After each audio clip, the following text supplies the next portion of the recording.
This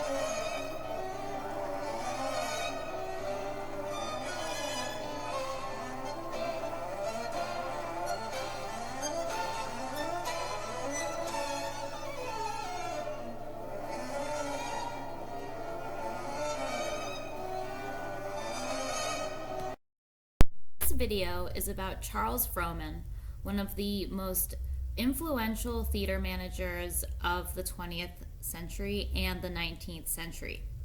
Charles Frohman was born in Ohio, the youngest of three Frohman brothers, including Daniel and Gustav. The year of his birth is generally erroneously reported as 1860, and his birthday is shown as July 16th on his tombstone, but the correct date is July 15th, 1856. In 1864, Frohman's family moved to New York City. At the age of 12, he started to work at night in the office of the New York Tribune, attending school by day. In 1874, he began work for the Daily Graphic and at night sold tickets at Hooley's Theater in Brooklyn. In 1877, he took charge of the Chicago Comedy Company with John Dillon as star in Our Boys. His talents lay in selecting talent and producing plays, being able to identify which scripts were winners and which were losers. He was not an actor himself, he had never acted, and his skills lie in the business realm of theater production. He joined Haverly's United Mastodon Minstrels as a manager, touring the United States and Europe. Haverly's United Mastodon Minstrels were a blackface group. When he returned, he began associating with his brothers in managing the Madison Square Theater in New York, and he began to produce plays by 1886. Many of these businesses would have been known to Frohman through his family connections, and he also was interested in expanding the theater world. Theaters were privately owned. There weren't very many syndicates or national groups, and Frohman wanted to make a lot of money, and so he wanted to create a monopoly of theaters. His first success as producer was with Bronson Howard's play Shenandoah in 1889. From the profits, Frohman founded the Empire Theater Stock Company to acquire his first Broadway theater, the Empire, in 1832. He then started producing Broadway plays. Frohman decided to create the syndicate with several other partners. Charles Frohman, Al Heyman, A.L. Erlanger, Mark Klaw, Samuel Nerdlinger, and Frederick Zimmerman met for lunch at the Holland House in New York City in the early months of 1896. All of them were theatrical managers or booking agents. Frohman and Heyman owned theaters in New York. Erlanger and Klaw worked as booking agents for the South, and Nerdlinger and Zimmerman ran theaters in the Midwest. The men talked about the state of the American theater and that they wanted to create a monopoly so that their actors and only their actors appeared in performances around the country. The men then united all of the theaters they owned or represented into a national network within weeks of their lunch meeting, marking the commencement of the Theatrical Syndicate. The law did not ignore the creation of this Theatrical Syndicate, and Empire Theater, Frohman's theater, actually witnessed arrests outside of its performances. For example, in February 1927, actress Gail Kane and others were arrested following a performance of The Captive, which was considered indecent and a violation of Section 1140A of the New York City Criminal Code. The location of the Empire Theater in the Garment District was also suspect. From the 1890s to the 1910s, this area was fraught with prostitutes, and Walt Whitman once wrote that you could not walk without being accosted by prostitutes lining streets. They were spilling out of the tenement buildings. There was very little privacy in the Garment District at that time, and unfortunately, due to the economic conditions of New York and the rise of immigration and the rise of the cost of housing, many women found themselves turning to prostitution to survive. So there were critics of Charles Frohman's business dealings and of his theatrical syndicate, and one of the strongest voices came from actress Minnie Maddern Fiske. And Fiske was a child actress. She was born and raised in New Orleans, Louisiana, and she was a very proud wife. When she was married, she took 3 years off of her career so she could focus on domesticity.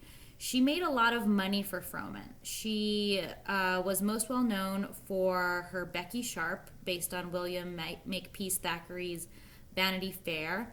Her many triumphs on the Broadway stage included Tess of the D'Urbervilles in 1897 with a revival in 1902, Love Finds a Way in 1898, A Doll's House in 1902, Hedda Gabler in 1903 with a revival in 1904, Leah Kleshna in 1904 and 1905, Salvation Now from 1908 to 1909, The High Road in 1912, Madame Sand in 1918, Miss Nellie of New Orleans in 1919, Helena's Boys in 1924, Ghosts in 1927, and Ladies of the Jury in 1930. She also wrote plays herself, such as The Rose in 1905, A Light from St. Agnes in 1906, and The Eyes of the Heart in 1905. So Fiske was a moneymaker for Frohman. He made money off of her acting and off of her productions, and still he decided to plunge her into poverty because she took on the Theatrical Syndicate and said that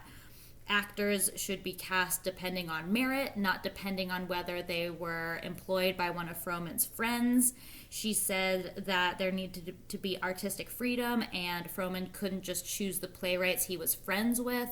For example, Frohman produced J.M. Barrie's plays after holidaying with him in Paris in the late 1890s, and to Fiske this was incredibly offensive and not artistic at all. Fiske, this was not her only issue. She also was one of the most prominent animal welfare advocates of the era. She was known to pick up stray dogs and care for them. She fought against the wearing of the plumes of snowy and great egrets, whose populations were in danger, on hats. She raised awareness of the cruelties of fur trapping and wanted to change the treatment of cattle on ranges. Because she was well known and loved, people followed her example, and she was able to broadly influence animal reform. She was twice named one of the 12 greatest living American women because of her fight for animal rights and because of her outstanding talent. She even decided to be in movies in the 1910s, but decided the film medium wasn't for her. She died from congestive heart failure at the age of 66 in Queens, New York. She died in poverty because the Frohman Syndicate would not let up, and she also decided to fight it until the end. Despite this, Frohman's star kept rising.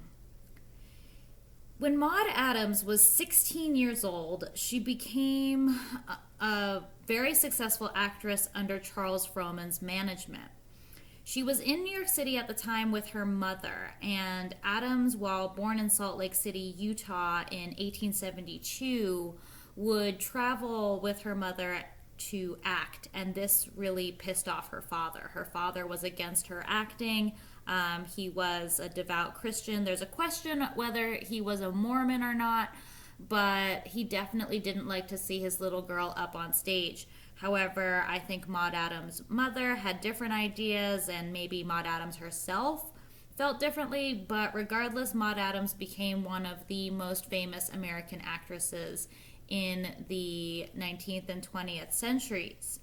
So when she was 16, she made her Broadway debut, and she became a very popular player alongside his leading man, John Drew Jr., in the early 1890s. In 1897, J.M. Barrie, the playwright, saw Maude Adams act on stage, and he saw that she was his Lady Babby in the Little Minister play. He also got along very well with her, and Frohman was really delighted to see one of his stock actresses really hit it off with the popular playwright J.M. Barrie. And so she began starring in other plays by him, including Quality Street, What Every Woman Knows, and finally Peter Pan in 1905. These productions made her the most popular actress in America.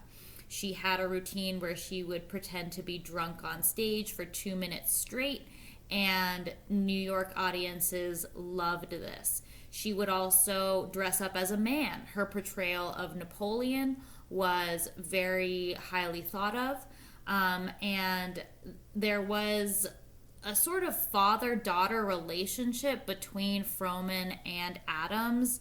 Much has been made of Adams' female companions. She was buried alongside one. She never married. She never had children. And I don't believe she ever lived with a man. Frohman also, while he was a very cruel businessman, I can't find any accounts of him abusing young actresses. Adams was only 16 when she was in his hands. I'm not saying it didn't happen. I just can't find any record of it. Here you can see Charles Frohman's office in the Empire Theater. Frohman lived with a male companion, also named Charles, until Frohman's death.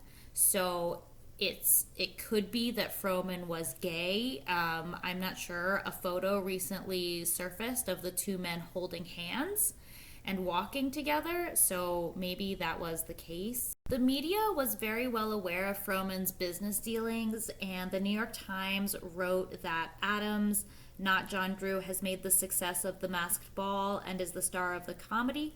Manager Charles Frohman, in attempting to exploit one star, has happened upon another of greater magnitude, and that was Adams, because of her acting that included charm, delicacy, and simplicity. So the media was aware that Frohman was exploiting his stars. By 1907, Maude was touring around the United States with the production of Peter Pan, and she received this letter from playwright J.M. Barrie.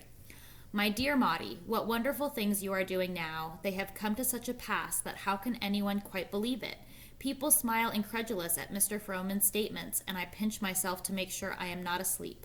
I believe you have become Peter in such a magical way that my only fear is your flying clear away out of the theater some night. Any day you may discover how to do it without wires, and I really think that is all about there is left for you to discover. You are the little house in which Peter lived in the treetops, and it is such an exact fit that when he is inside, you are just one between you. Home, cries Peter to his broomstick and flies straight into Maude Adams. I can see him peeping out of the corner of your eyes and listening with your ears and making observation between your lips. Neither of you can fall asleep if the other maliciously stays awake. How grateful I am to you and how proud of you. If you don't know by this time, you will never know. Frohman made his annual trip to Europe in May 1915 to oversee his London and Paris play markets, including the J.M. Barrie productions. Sailing on the Cunard Line's RMS Lusitania. Lusitania was the largest ship in the world at the time. He was meant to be accompanied by songwriter Jerome Kern, but Kern overslept after being kept up late. Frohman's rheumatic knee from a fall 3 years earlier had been ailing for most of the voyage, and he carried a cane, but he was feeling better on the morning of May 7th. He entertained guests in his suite and later at his table. He was regaling them with tales of his life in the theater, when within 14 miles of the old head of Kinsdale, with the coast of Ireland in sight, a torpedo from the German U-boat U-20 struck the Lusitania on the starboard side. As passengers began to panic, Frohman stood on the promenade deck, chatting with friends and smoking a cigar. He calmly remarked, "This is going to be a close call." Since he had a disabled leg and was walking with a cane, he could not have jumped from the deck into a lifeboat, so he was trapped. Instead, he and millionaire Alfred Vanderbilt tied life jackets to Moses baskets containing infants who had been asleep in the nursery when the torpedo struck. Frohman then went out onto the deck, where he was joined by actress Rita Jolivet, her brother-in-law George Vernon, and Captain Alex Scott. In the final moments, they clasped hands, and Frohman paraphrased his greatest hit, Peter Pan. Why fear death? It is the most beautiful adventure that life gives us. Jolivet, the only survivor of Frohman's party, was standing with Frohman as the ship sank. She later said, with a tremendous roar, a great wave swept along the deck. We were all divided in a moment, and I have not seen any of those brave men alive since. At his death, Frohman was 58. His body later washed ashore below the old head of Kinsdale and lay among 147 others awaiting identification, and a rescued American was the one who identified him from newspaper photographs. His body, alone among all the others, was not disfigured. It was determined that he was killed by a heavy object falling on him rather than by drowning. He was a devout Jew, and so his funeral service was held on May 25th at the Temple Emmanuel in New York City. Other services were held around the country. Maude Adams held one in Los Angeles. He was buried in the Union Field Cemetery in Ridgewood, Queens. A memorial to Frohman is located on the Causeway at Marlow-on-Thames, possibly due to J.M. Barrie's influence. The memorial by the artist Leonard Stanford Merrifield features a drinking fountain with a sculptured nymph and inscription. Jolivet would relive her experience on the Lusitania in the 1918 film Lest We Forget, in which she starred. When Maude Adams was told of Frohman's death, upon reaching the Grand Theater in Kansas City for her matinee of Quality Street, she collapsed. Preparations were made to cancel the performance, but Miss Adams told the management that she would go on. She did go on, with her eyes puffed and tear-stained, and her voice broke frequently in her opening scenes. But she got through. Her road manager received the Kansas City press, which suddenly besieged the theater and spoke for her. No, she could not be seen. Yes, she would continue her Western tour for the time being. No, and the newsman had withheld this question to the end, Miss Adams had not married Mr. Frohman. He was not her husband, said the road manager, and his voice was now breaking, but he was the greatest friend of her life. What is certain is that Frohman's death had a dampening effect on Adams' enthusiasm for the stage, and when her grandmother died that same year, and her mother the following year, her appearances became more sporadic, and by 1918 she retired from the stage, still a star and a dazzling beauty. Her aloofness and the absence of any known romances, which we know about some of them now, have fed rumors and legends of both lesbianism, I don't think it's a legend anymore, and some lost great love. For a long time, people were linking Frohman with Adams. I do think that it was a father-daughter kind of a relationship, especially due to Adams' own father disliking her appearance on the stage. Adams did conduct a screen test with Selznick Film Studios, which you can view on YouTube. You can see how expressive her face really is. She did live the rest of her life as a recluse in upstate New York among a Catholic colony.